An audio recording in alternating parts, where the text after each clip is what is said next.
Congress senior నేత వి Hanumantharao CM Revanth రెడ్డితో భేటీ అయ్యారు. ఎంపీ టికెట్ రాలేదనే అసంతృప్తితో ఉన్న విహెచ్ను సీఎం పిలిచి మాట్లాడారు. TPCC working president Mahesh Kumar Goud విహెచ్ను సీఎం రేవంత్ దగ్గరకు తీసుకెళ్లారు. తాను అన్ని విధాలుగా అండగా ఉంటానని రేవంత్ విహెచ్కు హామీ ఇచ్చారు. పార్టీలో అందరినీ కలుపుకొని వెళ్లే చర్యల్లో భాగంగానే విహెచ్ను పిలిచి మాట్లాడారు.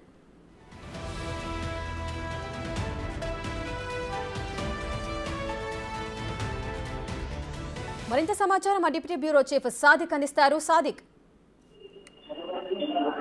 ముఖ్యమంత్రి రేవంత్ రెడ్డితో కాంగ్రెస్ సీనియర్ పార్టీ నేత వి హనుమంతరావు భేటీ కావడం జరిగింది. తనకు ఎంపీ స్థానం కావాలని కూడా మొదటి నుంచి పట్టుబడుతున్నటువంటి వి హనుమంతరావు బుజ్జగించే ప్రయత్నం చేస్తున్నారు. ఇప్పటికే ఈ అంశంపైన ఆ మీడియాతో కూడా ఆయన అసంతృప్తి వ్యక్తం చేయడం జరిగింది. ఖమ్మం జిల్లా గానీ, లేకపోతే ఖమ్మం పార్లమెంటు సెగ్మెంట్ గానీ, లేకపోతే భువనగిరి నుంచి కూడా టికెట్ కావాలని ఆశించారు విహెచ్. అయితే ఈ రెండు స్థానాల్లో కూడా తనకు టికెట్ రాలేదని కన్ఫర్మ్ కావడంతో ఇక ఆయన అలకబోనడం జరిగింది. ఆయనను బుజ్జగించే ప్రయత్నంలో భాగంగా వర్కింగ్ ప్రెసిడెంట్ గా ఉన్నటువంటి మహేష్ కుమార్ గౌడ్ ముఖ్యమంత్రి రేవంత్ రెడ్డితో భేటీ జరిపారు. ఆయన కూడా ముఖ్యమంత్రి రేవంత్ రెడ్డి కూడా పూర్తి స్థాయిలో కూడా భరోసా ఇవ్వడం జరిగింది.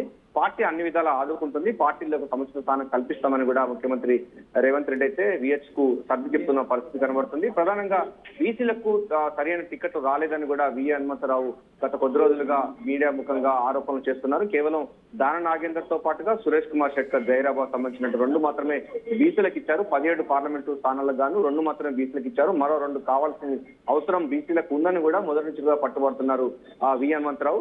సో విహెచ్ చేసినటువంటి ప్రతిపాదనను కూడా కాంగ్రెస్ పార్టీ పరిగణలోకి తీసుకుంటుందని కూడా స్పష్టం చేస్తున్నారు కాంగ్రెస్ పార్టీ వర్గాలు. అదేవిధంగా పీసీ చీఫ్ ముఖ్యమంత్రి రేవంత్ రెడ్డి కూడా చెప్తున్నారు, బీసీలకు సముచిత స్థానం పార్టీలో కల్పిస్తాము, విహెచ్ కూడా సరైన ప్రాధాన్యత కల్పిస్తామని కూడా సర్ది చెప్పే ప్రయత్నం చేస్తున్నారు. ప్రస్తుతం అయితే సీఎం రేవంత్ రెడ్డితో విహెచ్, అదేవిధంగా రోహిన్ రెడ్డి ఉన్నాడు ఖైరతాబాద్ సంబంధించిన డీసీసీ అధ్యక్షులతో పాటుగా మనకు మహేష్ కుమార్ గౌడ్ వర్కింగ్ ప్రెసిడెంట్ ఉన్నారు, బుజ్జగించే ప్రయత్నం చేస్తున్నారు. విహెచ్ మాత్రం బీసీలకు మరో 2 సీట్లు కావాలని మాత్రం పట్టుబడుతున్నారు. సో భువనగిరి కానీ, ఖమ్మం కానీ, కరీంనగర్ ఈ 3 ప్రాంతాల్లో బీసీలకు టికెట్లు ఇవ్వాలని కూడా విహెచ్ అయితే డిమాండ్ అయితే చేస్తున్నారు. ముఖ్యమంత్రి మాత్రం ఈ అంశంపైన గెలుపు గుర్రాలకు టికెట్లు ఇవ్వాలి, ఎందుకంటే పార్లమెంట్ స్థానాలు చాలా ప్రతిష్టాత్మకంగా కనుక ఎక్కువ సీట్లు అంటే దాదాపు 14 నుండి 15 సీట్లు గెలుచుకునే లక్ష్యంగా కాంగ్రెస్ పార్టీ వ్యాప్తంగా ముందుకు పోతుంది.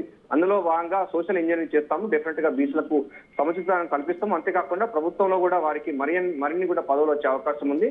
బీసీల పక్షానే ఉంటుంది. అందుకోసం బీసీ డిక్లరేషన్ కూడా పార్టీ ఇచ్చిన విషయం కూడా మీకు తెలుసు కనుక ఆందోళన పడంత అవసరం లేదని కూడా విహెచ్ కు సర్ది చెప్పే ప్రయత్నం అయితే సీఎం చెప్తున్నారు. సో ఏదైనప్పటికీ బీసీలకు అంటే తనకు ఎంపీ టికెట్ కోసం ఆశావాహంలో ప్రధాన పాత్ర పోషించి ముందు భాగాన ఉన్నటువంటి విహెచ్ కు కరీంనగర్ అంటే ఖమ్మం నుంచి కానీ, లేకపోతే భువనగిరి నుంచి టికెట్ కావాలని ఆశించడం జరిగింది. ఈ 2 స్థానాలు కూడా ఇతర వాళ్లకు కైవసం చేసుకునే అవకాశం ఉన్న నేపథ్యంలో ఆయన అసంతృప్తి వ్యక్తం చేస్తున్న నేపథ్యంలో వర్కింగ్ ప్రెసిడెంట్ గా ఉన్నటువంటి మహేష్ కుమార్ గౌడ్ ఏకంగా సీఎం రేవంత్ రెడ్డితో భేటీ కావడం అన్నది ప్రాధాన్యత సంతరించుకుంది. గాంధీభవన్ వర్గాల్లో కూడా చాలా ఆసక్తి నెలకొంది. ఎందుకంటే విహెచ్ ఎప్పుడు ఏం మాట్లాడతారో అన్న దాని మీద ఉన్న నేపథ్యంలో బీసీలకు కూడా సముచిత స్థానం కల్పించాలి, తనకు సీట్ కావాలని మాత్రం మంకుపట్టు పడుతున్నారు. కానీ సోషల్ ఇంజనీరింగ్ భాగంగా గెలుపు గుర్రాలకు టికెట్ ఇచ్చే భాగంగా సర్వేల ఆధారంగా టికెట్లు ఇచ్చేందుకు టీసీ మొత్తం పూర్తి స్థాయిలో ఫోకస్ పెట్టిన ధర్మంలో ఈసారి విహెచ్ కు లేదు, కానీ అంతకంటే ముందుగా ఆయనకు సముచిత స్థానం కల్పిస్తామని రేవంత్ రెడ్డి అయితే ఆయనకైతే భరోసా ఇచ్చినట్టుగా కనబడుతుంది.